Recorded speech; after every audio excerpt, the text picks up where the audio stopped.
د هند لومړي وزیر د منځنۍ اسیا له دریو هیوادونو سره په انلاین ناسته کې تازه ویناوې کړي. هند او منځنۍ اسیا د چابهار بندر او افغانستان په اړه ګډه کاري ډله جوړوي. دوستانو په دې هیله چې روغ رمټ به یې ویډیو را سره تر پای وګوري او زموږ چینل در سره ضرور سبسکرایب کړئ. د هند تازه څرګندونې هند او منځنۍ اسیا د چابهار بندر او افغانستان په اړه ګډه کاري ډله جوړوي. د هند لومړي وزیر د منځنۍ اسیا له دریو هیوادونو سره په انلاین ناسته کې ویلي چې له چابهار بندر څخه د استفادې او د افغانستان د موضوعاتو په اړه یو ګډ کاري ډله جوړوي. د هندي رسنیو د راپور له مخې دغه ناسته پرون د منځنۍ اسیا له هیوادونو سره د ډیپلوماټیکو اړیکو د 13مې کلیزې په موخه په انلاین ډول د ازبکستان، تاجکستان، ترکمنستان د ولسمشرانو او د هند د لومړي وزیر ترمنځ شوې ده.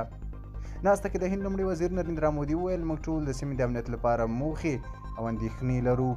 ټول د افغانستان بدلونونو په اړه اندېښمن یو. په دې برخه کې زموږ دوه اړخیزه همکاري د سیمې د امنیت او ثبات لپاره زیات ارزښت لري. د هندي رسنیو د راپور په وینا د افغانستان په اړه ګډه کاري ډله به دغه هیوادونو د چارواکو په کچه جوړه شي.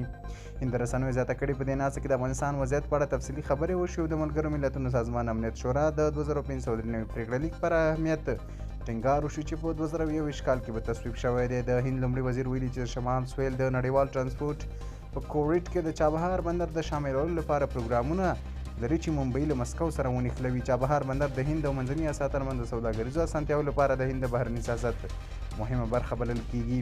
درې اسیایي هیوادونه لکه تاجکستان، ازبکستان، ترکمنستان افغانستان سره ځمکنۍ پوله لري او دغه هیواد د افغانستان په اړه په پولو کې د افراطیت، ترهګرۍ او نشه یي توکو د زیاتوالي په اړه اندېښمن دی.